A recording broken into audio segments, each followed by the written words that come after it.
की रमेश म्हात्रेने जे केलं त्याचं समर्थन होऊच शकत नाही, त्याचा आम्ही त्रिवार निषेधच करतोय. ही घटना घडायलाच नाही पाहिजे होती. परंतु आमचं म्हणणं त्याच्या पुढे जाऊन असे आहे की समजा रमेश म्हात्रेच्या जागी त्या महिलेचं नातेवाईक असता, त्याने हा प्रकार केला असता तर, आणि मग हा प्रकार का घडला? दवाखान्याच्या ज्या सुविधा आहेत त्या पुरेशा आहेत का? प्रशासन तिथे पुरा पडतोय का? तर नाही पडत आहे. हेच सत्य आहे ना. प्रशासनाने ज्या तिथे सोयी द्यायला पाहिजे होत्या त्या तिथे होत नाही. डॉक्टर्स तिथे वेळेवर नसतायत. जो स्टाफ असतो तो ॲरोगंटली वागतो. या अनेक तक्रारी आमच्याकडे येत असतात. त्या अनुषंगाने आम्ही माननीय आयुक्त साहेबांकडे मागणी करायला आलेलो की याच्यात काय काय गोष्टी आहेत की तुम्ही तिथे जे डॉक्टर्स आहेत ज्यांना काही कंत्राटी आहेत त्यांच्या हजेरी वगैरे व्यवस्थित होतात की नाही बघा. दिवसातनं दर तासाला त्यांच्या ड्युटी आवरमध्ये त्यांची हजेरी घेतली गेली पाहिजे. या स्टाफचा लेखाजोखा ठेवला पाहिजे. तुम्ही तिथे मेडिसिन आहेत की नाही बघायला पाहिजे. तिथे जे बेड्स उपलब्ध आहेत त्याचा एक डॅशबोर्ड असायला पाहिजे. अशा अनेक सूचना केल्या.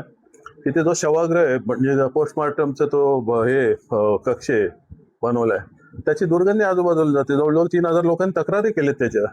तो एकतर शिफ्ट करा किंवा तिथे एक 20 लाखाचं काहीतरी मशीन लावायची आहे, ती लावली नाहीये अजून. तर प्रशासन जर अशा गोष्टीत हलगर्जीपणा करत असेल तर त्याला कोणी जाब विचारायला नको का?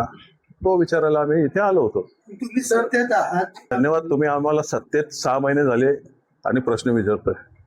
30-30 वर्ष जे सत्तेत बसलेले आहेत ते काय करतात त्यांना पहिला प्रश्न विचारा. आम्ही यासाठी सत्तेत बसलेलो आहोत की हे जे चाललंय ते बरोबर चाललंय नाही, सत्तेत राहून आम्ही सुधारू शकतो, हा आम्हाला आत्मविश्वास आहे. आणि आम्हाला सत्तेत राहून आम्ही काय करतो हा प्रश्न 5 वर्षानंतर विचारा, त्याचा रिझल्ट बघून विचारा. पहिली गोष्ट डोंबिवलीचे आमदार रवींद्र चव्हाण तिथे आहेत कुठे? 6-7 दिवस पाऊस पडतोय, आज तो रवी उगवला पण आमचा रवी तिथे उगवला नाही अजून. त्यामुळे तुम्ही ज्यांना प्रश्न विचारायचे त्यांना प्रश्न विचारत नाही. जे इमानदारीत काही ध्येय घेऊन पुढे आलेले आहेत त्यांना प्रश्न विचारतात. माझी आपणास विनंती आहे की अशा लोकांना तुम्ही प्रश्न विचारा की काय करताय तुम्ही. डोंबिवलीच्या मध्यभागी ते पोस्टमॉर्टमचं ते ग्रह कक्ष आणून ठेवलाय. या अशी तुमची प्लॅनिंग असते. रामनगरची स्मशानभूमी तिथं हटवा. गेले कित्येक वर्ष आम्ही बोलतोय, लोक तिथली मागणी करतात, ती हटत नाहीये. या ज्या गोष्टी शहराच्या बाहेर असायला पाहिजेत त्या शहरात आणतात, ज्या गोष्टी शहरात असायला पाहिजेत त्यांचा थांगपत्ता नाहीये.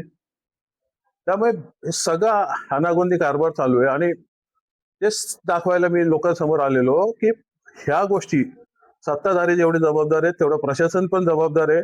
आणि लोकांचा उद्रेक का होतो?